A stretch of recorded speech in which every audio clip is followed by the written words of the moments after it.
Hello, I am Frank Salesi and I'm a master gardener here in Douglas County. Today we are going to be talking about edible fruit, veggies, herbs, and spices from container gardens.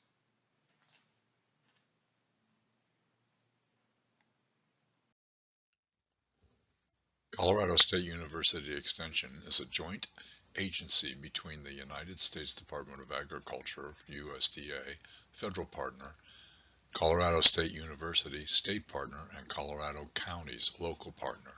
Extension is a nationwide system delivering knowledge-based education programs at the county level with resources from the state land-grant university system and the U.S. Department of Agriculture. In Douglas County, our main program areas are 4-H, 4-H Outreach, Horticulture, and Colorado Master Gardening Program. As Colorado Master Gardeners, we work to enhance Coloradans' quality of life by extending knowledge-based education to local communities, helping individuals make informed decisions about plants, and fostering successful gardeners while protecting neighborhood environments. If you wish to get in touch with any Master Gardener, our hours are Monday through Friday, 8 to noon and 1 to 4 p.m. Our number is 720-733-6935. Our email address is also on here. If you are trying to visit us, you can visit us at the Douglas County Extension Office in the Fairgrounds in Douglas County.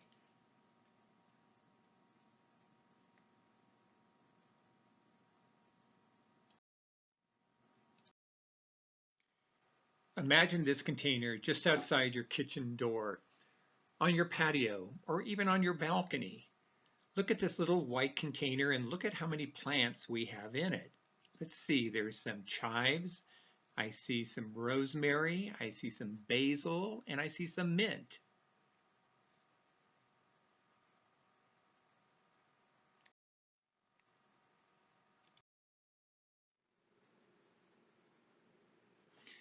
Now you ask yourself, what can I grow?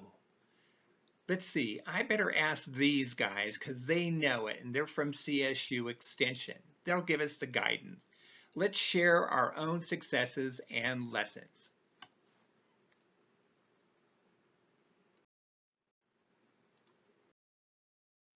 Before we talk about what we can grow here, do you know the difference between herbs and spices?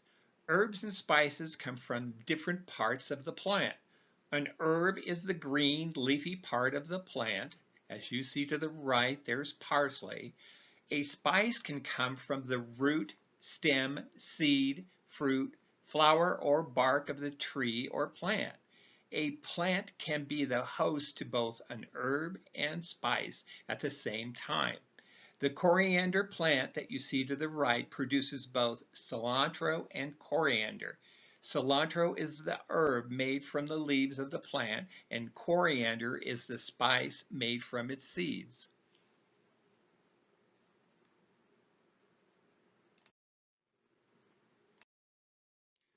Herbs are fantastic in containers. All herbs grow well in containers. They're great for kids' gardens. My favorites for beauty, sensory pleasure, and cooking are basil, rosemary, oregano, parsley, cilantro, dill, thyme, sage, mint, lavender, chives, and tarragon. I have tried all of these with much success.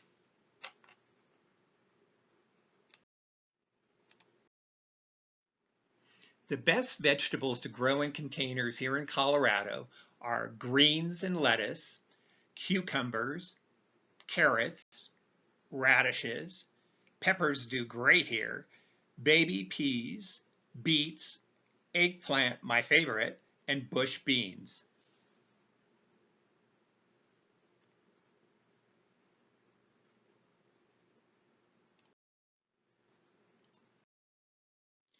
The best fruits to grow in containers here are strawberries, melons, cantaloupe, tomatoes, And you can even grow a lemon tree or a lime tree here. Just remember that you got to take it indoors during the wintertime.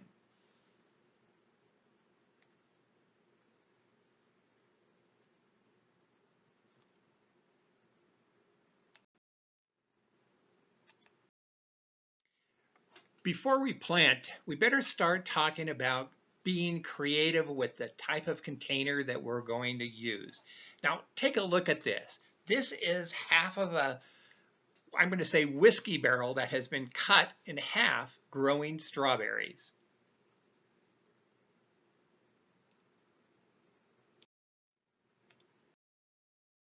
You know, there are some pros and cons for container gardening, and here are a few.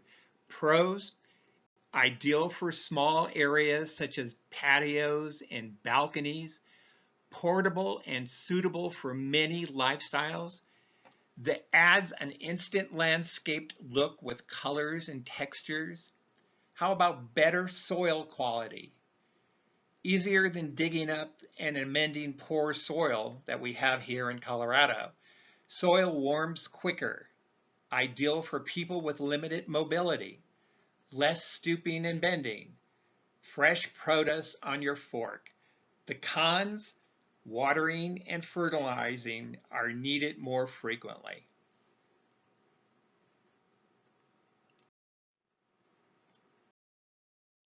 Now, here's some great containers. Which one can you use in your yard?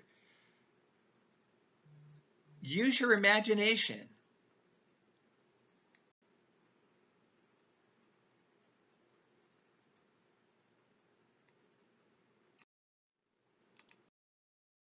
Let's begin after the container that you have chosen. What are we going to put in that container? Soil is the most important ingredient. Soil quality provides the basis for healthy plants.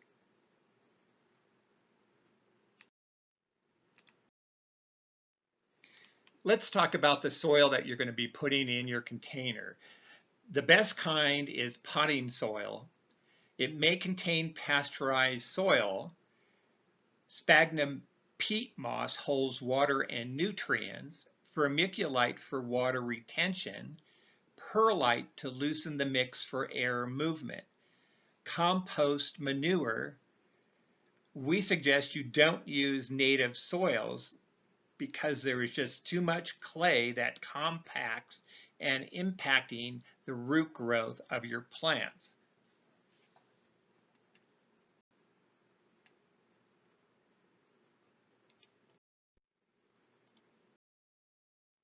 There are soil-less mixes, and these are the same ingredients as soil mixes that we have just talked about, except that there is no heavy soil mixed in.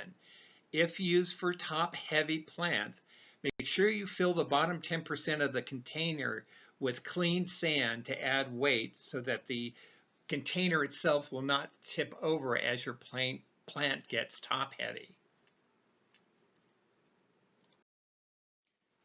Container size is very important.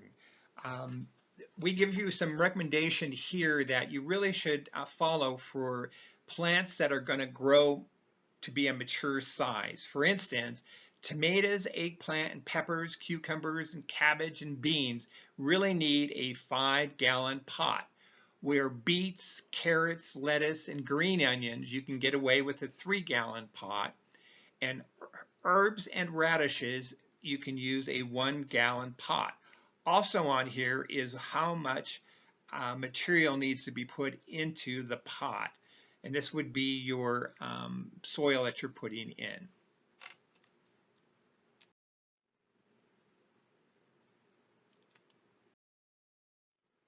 What do plants need to grow? Good airflow to the roots. Nourishment. Potting soil wears out. Never reuse it. Water-soluble fertilizer. Use according to manufacturer's direction. Light. Fruits and vegetables need 8 hours of direct sunlight. Root vegetables need 6 hours. Leafy vegetables and herbs need 4 hours. Some foliage plants need filtered light or continuous shade. And then there is water daily. Containers dry out quickly.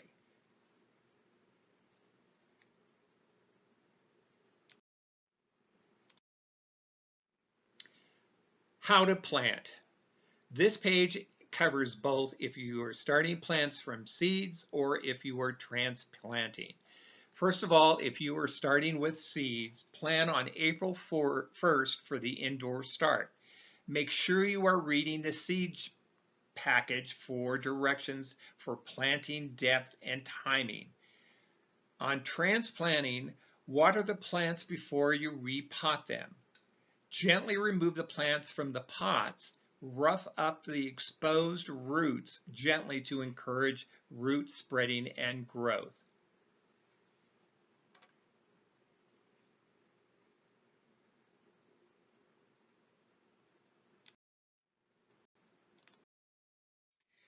Anticipate these challenges: insufficient water and fertilizer, sun scalding, slugs, millipedes, powdery mildew, squirrels, and of course, deer.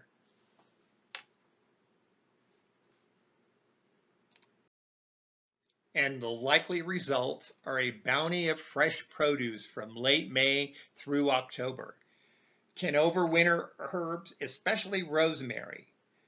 Oregano, sage, lavender, and tarragon and thyme are perennials.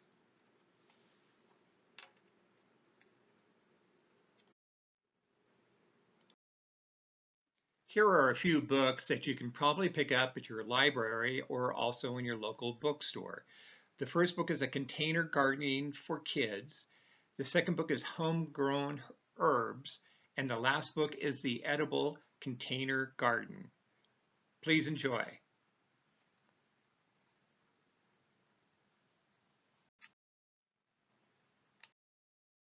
Here is a new program that we are offering to the general public. It's called Grow and Give. Modern Victory Garden Project. Grow food, share the harvest. This is a great program that can give you tons and tons of information. You may find this in the link right up below where it says resources on this page. Thank you very much for your attendance.